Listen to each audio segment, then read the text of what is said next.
Estamos contando ahí a 3 velocidades en el proceso de desescalada. Cualquier novedad.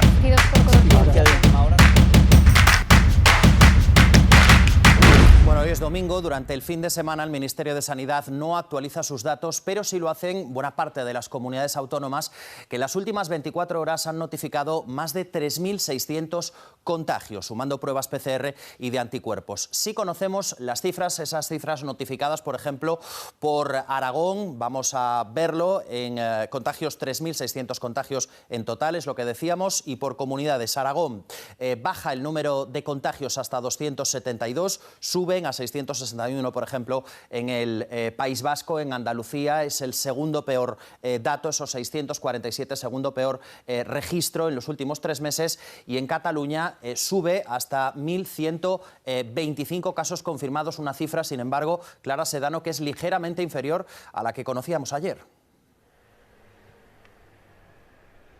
Sí, bajan los casos confirmados por prueba PCR, pero por segundo día consecutivo seguimos por encima del millar. En cuanto a los fallecidos, se han notificado en el último balance 16 personas fallecidas y sigue preocupando el riesgo de rebrote, que está en 169, cuando a partir del 100 ya se considera un riesgo alto. Por eso el Departamento de Salud insiste en evitar esas reuniones sociales, sobre todo entre los jóvenes, y es que esta madrugada los Mossos han tenido que cerrar un local donde se estaba celebrando una fiesta con 58 personas sin mascarilla y sin distancia de seguridad, y recordemos que están prohibidas las reuniones de más de 10 personas. Se ha identificado y sancionado a estas personas, a 57 de ellos, y a otras se les ha sancionado como organizador de la fiesta.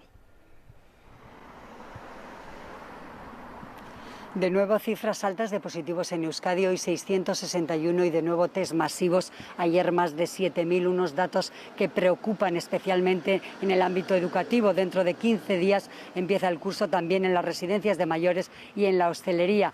Aunque el Departamento Vasco de Salud descarta un nuevo foco, una decena de bares de la parte vieja de Donostia ha tenido que cerrar tras detectarse contagios que al parecer son casos aislados. Aquí en Bilbao algunos bares también han tenido que cerrar, pero la mayoría debido a las restricciones impuestas por esta situación de emergencia sanitaria. Los hosteleros piden al Gobierno vasco que ceda un poco y apruebe más ayudas.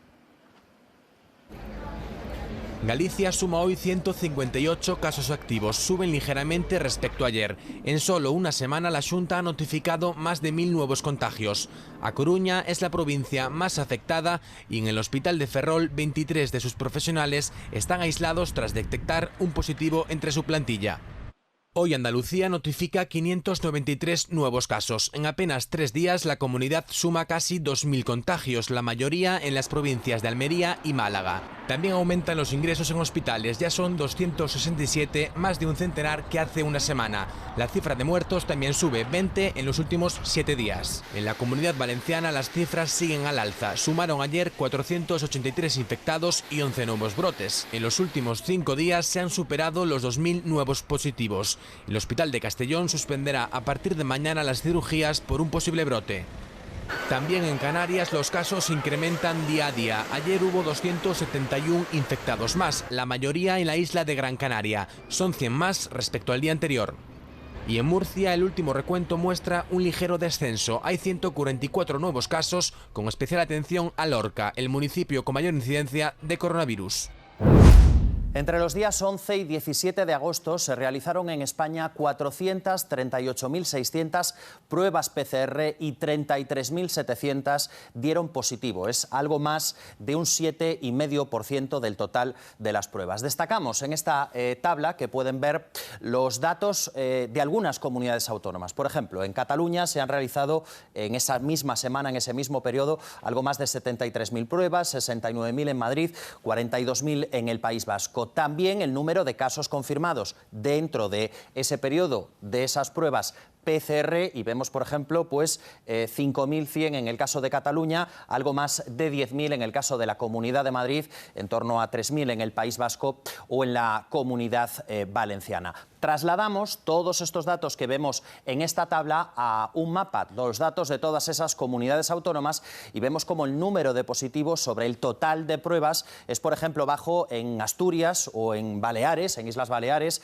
que aumenta en Andalucía, en Castilla-La Mancha, en Castilla y León o en Cataluña y que el porcentaje más alto de diagnósticos sobre el total de pruebas lo tenemos en Aragón y en la Comunidad de Madrid. Los cribados masivos están permitiendo mejorar la fotografía del coronavirus. Sin embargo, hay quien trata de esquivar ese tipo de pruebas. Un juez anula en Alcázar de San Juan las medidas anti-COVID de la Junta. El juez considera que no se puede prohibir fumar en las terrazas independientemente de la distancia. Considera que la medida no reúne los requisitos mínimos de proporcionalidad y vulnera de manera absoluta derechos fundamentales sin la debida justificación y motivación. El cierre del ocio nocturno es una medida para tratar de contener los contagios, pero también un duro golpe para el sector al que hoy ponemos cifras. Discotecas, bares de copas, salas de conciertos, son en total unos 25.000 los negocios que ahora tienen que echar el cierre. Dan empleo, se calcula, a más de 200.000 personas y facturan unos 20.000 millones de euros solo con su actividad directa, algo que supone en torno al 1,8% del Producto Interior Bruto. Según explica la Federación, que agrupa a las asociaciones de ocio nocturno, hay 17 millones de españoles y 40 millones de extranjeros que consumen, en definitiva que gastan, en locales que desarrollan su actividad por la noche. Hoy en Benidorm, en Alicante, el sector del ocio, pero también la hostelería y el comercio se han manifestado para pedir al Gobierno que dialogue con ellos y coordinar de esa forma medidas. Ferran Garrido. Una manifestación que se ha convocado además de forma conjunta por asociaciones de los tres sectores que representan una parte muy importante del sector del turismo aquí en la localidad de Benidorm y que está muy preocupado, tal y como nos han dicho sus organizadores, de que aproximadamente el 50% de los 5.000 locales de los tres sectores que hay aquí en Benidorm no pueda volver a abrir sus puertas pasados unos días. Los organizadores han reclamado el final de estas medidas especiales de cierre del ocio nocturno y la regulación de horarios con limitaciones para bares y restaurantes, y también han solicitado la apertura de una mesa de negociación con la Administración para poder establecer medidas pactadas por el sector. Este es un pueblo entero que vive del turismo, entonces necesitamos imperiosamente ayudas del Gobierno. Desde mayo, cuando han empezado la reapertura, hemos dejado una mesa reservada para hablar con el Gobierno, pero siempre se ha quedado vacía. Nuestro personal ha venido sacrificándose, tomando unas medidas muy duras para que seamos parte de la solución. Colombia, 6 matanzas colectivas en solo 11 días dejan al menos 33 muertos. La mayoría de ellos son jóvenes. Ha sido en distintos puntos, en distintas zonas del país. Es una escalada de violencia que está sembrando el miedo en el país, en Colombia, donde creían que este tipo de asesinatos eran ya parte del pasado. El presidente Iván Duque apunta al crimen organizado, al Ejército de Liberación Nacional y a disidencias de las FARC. Por segundo fin de semana consecutivo, los colombianos han sacado las cacerolas a sus ventanas. El país está conmocionado por las últimas masacres. En 24 horas, 3 asesinatos múltiples acababan con la vida de 17 personas, la mayoría jóvenes. En Tumaco, en el sector de la Guayacán, al parecer, fueron 6 personas asesinadas, jóvenes también. De las 6 masacres cometidas en menos de 2 semanas, 3 han ocurrido en el departamento de Nariño, donde el presidente Iván Duque ha anunciado medidas. El cuerpo élite para perseguir a los perpetradores de homicidios colectivos. En algunos sectores el mandatario ha sido recibido con abucheos. El gobierno denuncia que detrás de los asesinatos están las disidencias de las FARC, guerrilleros del ELN y narcotraficantes, mientras en el terreno los afectados acusan al Ejecutivo de no implementar los acuerdos de paz.